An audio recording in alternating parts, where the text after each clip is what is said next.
Guys, and welcome back to the channel. Today we're going to be looking at Elon Musk's city brings jobs and tourism. Before we start, I want you to hit that red subscribe button so you never miss out on any of our videos. Elon Musk is looking to take us beyond the stars, starting with a little town in South Texas. According to the Houston Chronicle, Musk's Space Exploration Technologies Corp is building his deep space rocket in Boca Chica, a town along the Gulf Coast of Texas near the Mexican border, and he's thinking it's time for a name change. Musk tweeted on Tuesday, creating the city of Starbase, Texas, adding, "From thence to Mars and hence the stars." The tweet was likely in reference to possibly changing the name of Boca Chica to Starbase. According to Bloomberg, the tweet might not just be an idle idea. A SpaceX representative apparently made a casual inquiry on how to incorporate Boca Chica into a new town and rename it, Cameron County Judge Eddie Trevino told Bloomberg. Sending a tweet doesn't make it so. They have a lot of hoops and hurdles to go through before they can make it so, said Trevino. I think they may be getting a little bit ahead of themselves. If SpaceX and Elon Musk would like to pursue down this path, they must abide by all state incorporation statutes, Trevino added in a statement to Insider. Cameron County will process any appropriate petitions in conformity with applicable law. Boca Chica is an unincorporated town that has a water system that's shipped to residents in Boca Chica from nearby Brownsville. The proposed town of Starbase would include an area that's actually larger than the town of Boca Chica. But Musk already has some roots in the Lone Star State. He announced he's relocating to the state back in December, according to Verge, and plans to build his next Tesla factory near East Austin and already has a SpaceX facility in Boca Chica. Although the town of Starbase does not exist yet, it seems entirely possible that Musk can make this dream come true. SpaceX CEO Elon Musk unveiled revised plans to travel to the moon and Mars at a space industry conference today, but he ended his talk with talking about a pretty incredible promise, using that same interplanetary rocket system for long-distance travel on Earth. Musk showed a demonstration of the idea on stage, claiming that it will allow passengers to take most long-distance trips in just 30 minutes and go anywhere on Earth in under an hour, for around the same price as an economy airline ticket. Musk proposed using SpaceX's forthcoming mega rocket, codenamed Big Fucking Rocket, or BFR for short, to lift a massive spaceship into orbit around the Earth. The ship would then settle down on floating landing pads near major cities. Both the new rocket and spaceship are currently theoretical, though Musk did say that he hopes to begin construction on the rocket in the next 6 to 9 months.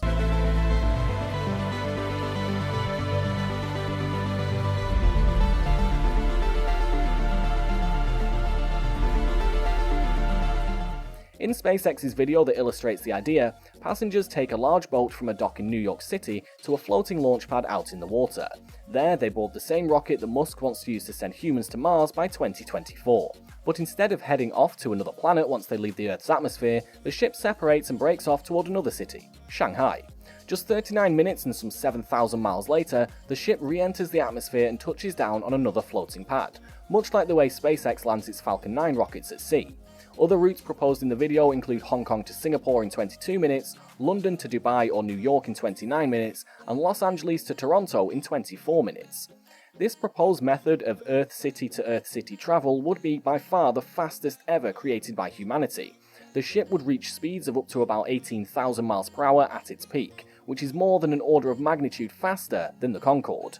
Musk presented the idea at the very end of his speech, so he was light on details when it comes to other logistics surrounding this proposal. In fact, most of Musk's speech was about how he wants to use this new rocket system to make all current and forthcoming rocket Falcons obsolete. Using the numbers he showed earlier in the talk when describing the ship's capacity with regards to the Moon and Mars, we can estimate it could carry somewhere between 80 to 200 people per trip. But we don't know other basics like how much of the air travel market Musk sees this occupying, how it would be regulated, or even when SpaceX might attempt such a feat. We also don't know what the passenger experience will be like, and that's an important factor in an idea like this. The thought of blasting off on a rocket to space is exciting, as is the potential for adding movements of weightlessness to your trip to London or wherever. But will people actually be willing to put their bodies through these kinds of extreme stresses for the sake of shaving a few hours off their trip? And then there's the landing. Despite occasional hiccups, airplanes land with overwhelming success. To its credit, SpaceX has gotten really good at landing its Falcon 9 rockets both on land and at sea, and Musk even began his speech by touting how 16 of them have landed successfully in a row. But the difference between landing a 14-story rocket booster with no passengers and a large ship full of them is one Musk will hopefully expound on, either during another presentation or the next time he opens Twitter.